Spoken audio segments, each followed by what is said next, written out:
கர்த்தாவே, உம்மை தேடுகிறவர்களை நீர் கைவிடுகிறதில்லை.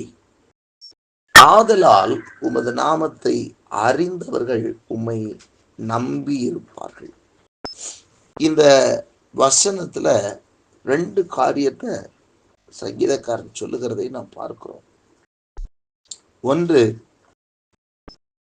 உம்மை தேடுகிறவர்களை நீர் கைவிடுகிறதில்லை. யார் ஆண்டவரை தேடுகிறார்களோ அவர்களை அவர் ஒருபோதும் கைவிடுகிறதில்லை என்பதை அவர் சொல்லுகிறதை பார்க்கிறோம். ஆகவேதான் இந்த சங்கீதக்காரனாகிய தாவீது தன் மகனாகிய சாலமோனுக்கு சொல்லும்போது சொல்லுகிறார், நீ அவரை தேடினால் அவர் உனக்கு தென்படுவார், நீ அவரை விட்டு விட்டாயாகில் அவர் உன்னை என்றைக்கும் கைவிடுவார் என்று சொல்லி. ஆகவே யார் ஆண்டவரை தேடுகிறார்களோ அவர்களை அவர் ஒருபோதும் கைவிடுகிறதில்லை. இந்த சங்கீதக்காரனாகிய தாவீதினுடைய வாழ்க்கையில பிரச்சனைகள் என்று சொல்லும் பொழுது அது அளவில்லாது, அது ஏராளமான பிரச்சனைகள் அவனுடைய வாழ்க்கையில ஒன்று விட்டால் ஒன்று, ஒன்று விட்டால் ஒன்று. அந்த பிரச்சனைகளும் போராட்டங்களும் பின்தொடர்ந்து கொண்டேதான் இருந்தது. ஆனாலும் ஒன்று, ஆண்டவர் அவனை கைவிடவில்லை. வேதம் சொல்லுகிறது, கர்த்தர் தாவீதோடு கூட இருந்தார், அவன் போன இடத்திலெல்லாம் அவனை காப்பாற்றினார். ஆண்டவர் தாவீதோடு கூட இருந்ததுனால பல பிரச்சனைகளை சந்தித்தார். ஆனால் எந்த பிரச்சனையும் தோல்வியை அவர் சந்திக்கவில்லை. வேதம் சொல்லுகிறது, போன இடத்திலெல்லாம் கர்த்தர் அவனை காப்பாற்றினார் என்று. நியாயக்கேட்டின் மகன் அவனை ஒடுக்க அவர் இடம் கொடுக்கவில்லை. அதை போல இன்றைக்கும் யார் ஆண்டவரை தேடுகிறார்களோ அவர்களை அவர் எப்பொழுதும் கைவிடுகிற தேவன் அல்ல. இயேசு சொன்னார், நான் உலகத்தான் அல்லாதது போல நீங்களும் உலகத்தார் அல்ல. உலகம் என்னை பகைக்கிறது என்று சொன்னால் அது உங்களையும் பகைக்கும், ஆனால் நீங்கள் உலகத்தை ஜெயிப்பீர்கள் என்று சொன்னார். உலகத்திலே நமக்கு உபத்திரவங்கள், பாடுகள், நெருக்கங்கள் எல்லாம் இருக்கலாம், எல்லாம் வரலாம். ஆனால் ஒன்றும் நம்மை மேற்கொள்ளுவதில்லை. ஏனென்றால் ஆண்டவர் நம்மோடு கூட இருக்கிறார். இந்த உலகத்தை ஜெயிப்பதற்காகத்தான் ஆண்டவர் நம்மோடு கூட இருக்கிறார். இந்த பாடுகளை, இந்த உபத்திரவங்களை, இந்த நெருக்கங்களை நாம் ஜெயிப்பதற்காகத்தான் ஆண்டவர் நம்மோடு கூட இருக்கிறார். ஆகவேதான் சொல்லுகிறார், கர்த்தாவே, உம்மை தேடுகிறவர்களை நீர் கைவிடுகிறதில்லை. யாரெல்லாம் கர்த்தரை தேடுகிறார்களோ அவர்களை அவர் ஒருபோதும் கைவிடுகிற தேவன் அல்ல.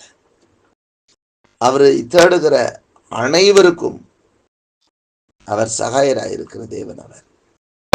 அதை தொடர்ந்து அவர் சொல்லுகிறார், ஆதலால் உமது நாமத்தை அறிந்தவர்கள் உம்மை நம்பி இருப்பார்கள். முதல் ஆண்டவரை பத்தி சொல்றாரு. ஆண்டவரை தேடுகிறவர்களை அவர் கைவிடாதவர். அதனால அவருடைய நாமத்தை அறிந்தவர்கள் அவரை நம்பி இருப்பார்கள். உமது நாமத்தை அறிந்தவர்கள் உம்மை நம்பி இருப்பார்கள். யாரெல்லாம் கர்த்தருடைய நாமத்தை அறிந்திருக்கிறாங்களோ அவங்க அத்தனை பேரும் அவரை நம்பி இருப்பார்கள். அவருடைய நம்பிக்கை முழுவதும் கர்த்தராய் இருக்குமா. இந்த சங்கீதக்காரனாகிய தாவீது அடிக்கடி சொல்லுகிறார், கர்த்தாவே, நீரே என் நம்பிக்கை. நான் நம்புகிறது உம்மால் தான் வரும், நான் நம்புகிறது அவராலே வரும் என்று சொல்லுவார். நம்முடைய நம்பிக்கையாய் அவர் இருப்பார். கர்த்தருடைய நாமத்தை அறிந்தவர்களால் மட்டும்தான் அவர் மேல் நம்பிக்கையாய் இருக்க முடியும். ஏன்னா அவர் சகலத்தையும் செய்ய வல்லவர் என்கிற நிச்சயத்தோடு இருக்க முடியும். ஆகவே இந்த உலகத்திலே பல பிரச்சனைகள் வரலாம், போராட்டங்கள் வரலாம், நெருக்கங்கள் வரலாம், நிந்தைகள் வரலாம், அவமானங்கள் வரலாம். ஆனால் இவைகள் எல்லாவற்றிற்கும் மத்தியிலும் கூட அவருடைய நாமத்தை அறிந்தவர்கள் அவரை மாத்திரம் நம்பியே இருப்பார்கள். ஏனென்றால் இவைகள் எல்லாம் வந்தாலும் அவர் கைவிடுவதில்லை என்று சொல்லி, வெட்கத்துக்கு பதிலாக 2 பலனை தருகிற தேவன் தன்னோடு கூட இருக்கிறார் என்று அறிந்திருக்கும் போது எந்த சூழ்நிலையிலும் கர்த்தரை நம்புவதை விட்டு பின்வாங்க மாட்டாங்க. அவருடைய நம்பிக்கை கர்த்தராகவே இருக்கும். ஆகவே அவருடைய நாமத்தை அறிந்தவர்கள் அவருடைய நாமத்தையே நம்பிக்கொண்டிருப்பார்கள். அவரை விட்டு அந்த நம்பிக்கையை எடுக்க மாட்டாங்க. அவருடைய முழு நம்பிக்கையும் கர்த்தராக இருக்கும். கர்த்தரை விட்டு தூரம் போகிற இருதயம் அவர்களிடத்தில் இருக்காது. ஆகவே இதனாலும் கூட ஆண்டவரை தேடுகிற ஒவ்வொருவரையும் அவர் கைவிட மாட்டார். ஆண்டவரை தேடுகிற ஒவ்வொருவரையும் அவர் கைவிடுவதில்லை.